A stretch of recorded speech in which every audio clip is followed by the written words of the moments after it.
Quiet on the set. Lights. Camera. Action. Roll camera.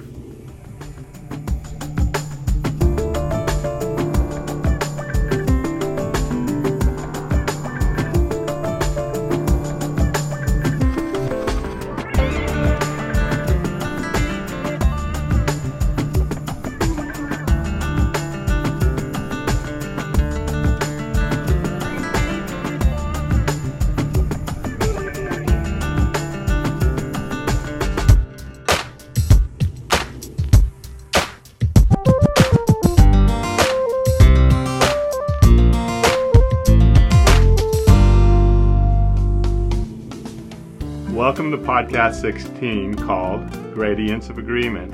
It's in chapter 8 of our book, Marriage on the Mend. Did anybody ever set you down before you got married to tell you that there would be conflict? Is there any conflict in our marriage? Nah. Not at all? Not a bit. Well, what this gradients of agreement is really is the ability to agree to disagree, and it's a concept we want to talk about right now. It came about actually after spending many years in the education field, working with large staffs and large groups of people, and realizing that there's no way we're always going to agree on everything. We took the same kind of concept in problem solving and agreement and applied it to our marriage. So if you look at the gradients of agreement diagram in chapter 8, think of it as a continuum or a visual tool that you can use in your mind when presenting something to your spouse and that person is not in full agreement with you. So let's say, for example, Clint has brought to me a project that he's excited about, that he really, really wants to do. Like the podcast. Yeah, the podcast. Perfect. She didn't want to do that. He was really excited about doing these podcasts, and I kind of flipped into oh my goodness, it's going to be crazy. It's a lot of work, and how are we going to do it? Especially when he told me he wanted to get 30 of them done in a year. So you could, when you're looking at the diagram, Clint was all the way over on the, I am in favor of this. Yeah. This is great. I'm jumping up and down. And I was pretty close to the, no, I don't, I'm having a hard time with this one. Okay. Yes.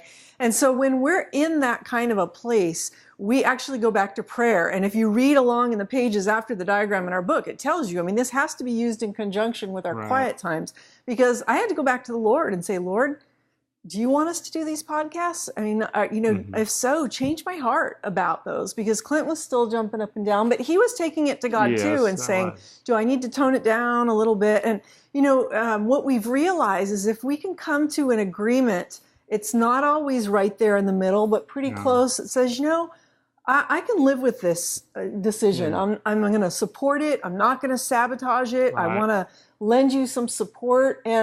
And that's exactly what happened with the podcast. They said, okay, I have tons of questions about how this is going to work out, but I'm going to go ahead and give this my support. I feel like God's changed my heart toward it. And it doesn't always happen that way. Sometimes it'll be Clint's heart that's changed in a different direction, or we realize God's saying no, to this idea or project or goal. But if you can consider just keeping that visual continuum and realizing that your time that you spend with God and each other dialoguing is how you're going to kind of get closer together. As you get closer to God, you'll get closer together on the continuum. Right? That's exactly right. So anyway, you need to understand this is a diagram that you can use. It's a concept that can work in your marriage, that you guys can agree to disagree, but then you come up with a solution down the line because you're taking it to the Lord. You're asking Him, Lord, do I need to back down, or do I need to be more passionate about it? What do I need to do, Lord? Show me how to do it. And I'll tell you what, it works very well as long as you're putting God first, your spouse second, and everything else after that. God's always in the business of wanting to make changes in our individual hearts, isn't He, and in our marriage. So we encourage you to read the rest of that part of the chapter that talks more about how to use the gradients of agreement diagram. If you need a copy of our Marriage on the Mend book, be sure to visit our website at inverseministries.org, and tune in next week when we're going to talk about how we read books together, aren't we? That's something that we started doing a few years ago, and it's been a great tool in our marriage. So tune in to next week's